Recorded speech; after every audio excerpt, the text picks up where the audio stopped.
फौजी ने सोचा बात तो ठीक है, ब्याज बढ़ता रहेगा, रिटायर होके आऊँगा, बैठ के खाऊंगा आराम से। अब करते करते बहुत पैसा इकट्ठा होगा सेठ जी के पास।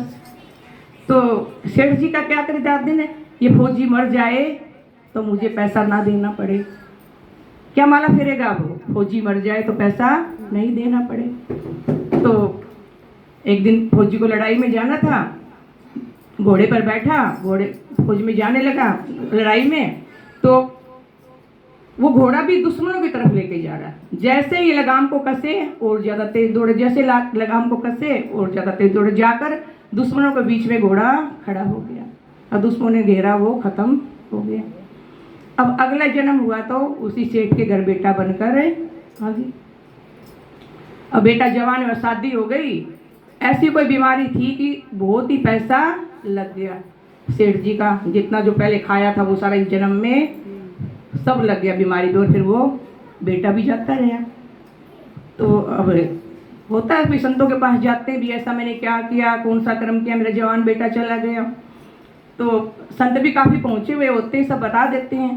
तो संत ने कहा कि ऐसे ऐसे तुमने इस फौज में था, तुमने इसका पैसा खाया था, तुम सोचते थे मर जाए मर जाए, तो अब ये अपना पैसा भी सारा ख़त्म करवा दिया इसने और तुम्हें रुला कर चला गया।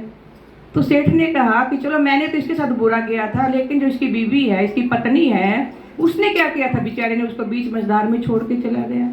बोले इसकी पत्नी है वही घोड़ा है जो ले जाकर इसको युद्ध के मैदान में दुश्मनों के बीच में जाकर खड़ा हो गया था।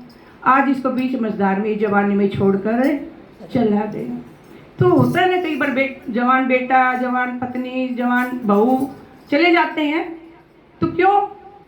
क्योंकि ये हमारे कर्मों का लेखा जोखा। तो इसलिए, लेकिन काफ़ी इंसान ऐसे होते हैं होने के बावजूद भी नहीं सुधरते हैं। दुख संकट आ जाएगा लेकिन फिर भी गलत काम करना नहीं छोड़ते। तो क्या है ये? क्योंकि उनको ज्ञान नहीं हुआ, समझ नहीं आई। लेकिन जब परमात्मा की भक्ति में लगते हैं, ज्ञान हो जाता है, संतों की वाणी सुनते हैं, शास्त्र पढ़ते हैं, तो इंसान को ज्ञान हो जाता है।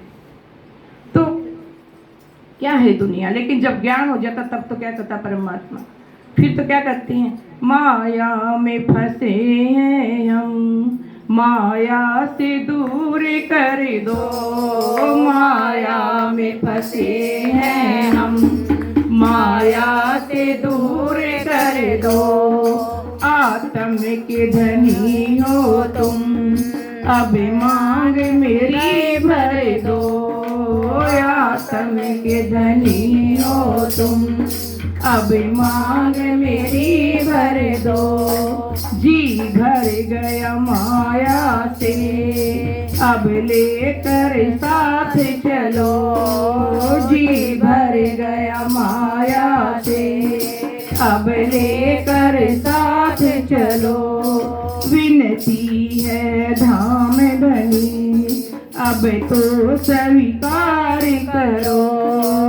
विनती है धाम धनी, अब तो स्वीकार करो।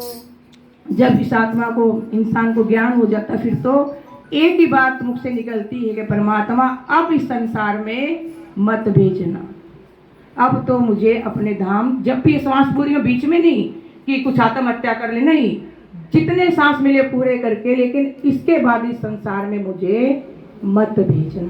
क्योंकि ये संसार क्या है, दुख रूपी ब्रह्मांड है, यहाँ सुख नहीं है, सुख मिल ही नहीं सकता। सुख की खोज में सारी उम्र इंसान की निकल जाती है कि मेरा ये काम हो जाएगा तो सुखी, ये काम हो जाएगा तो सुखी, ये काम हो जाएगा तो सुखी, करते करते बुढ़ापा आ जाता, लेकिन सुख किसी को नहीं मिला। तो अभी तक नहीं मिला तो अब क्या मिलेगा, कहाँ से मिलेगा? परमात्मा के भजन से। प्रभु भजन बिना सुख शांति नहीं, प्रभु भजन बिना सुख शांति नहीं, श्री कृष्ण बिना आनंद नहीं, श्री कृष्ण बिना आनंद नहीं।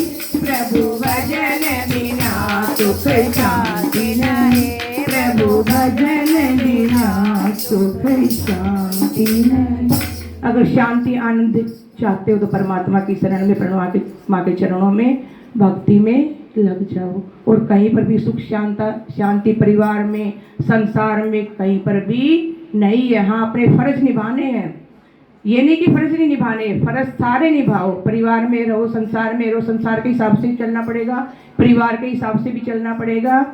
ऐसा नहीं है कि, लेकिन परिवार में, संसार में रहते हुए उस परमात्मा की शरण में, उसके भक्ति में लग जाओ। बस यही हमारी आत्मा का कल्याण है। बहुत प्राणनाथ प्यारे की जय, सतगुरु महाराज की जय।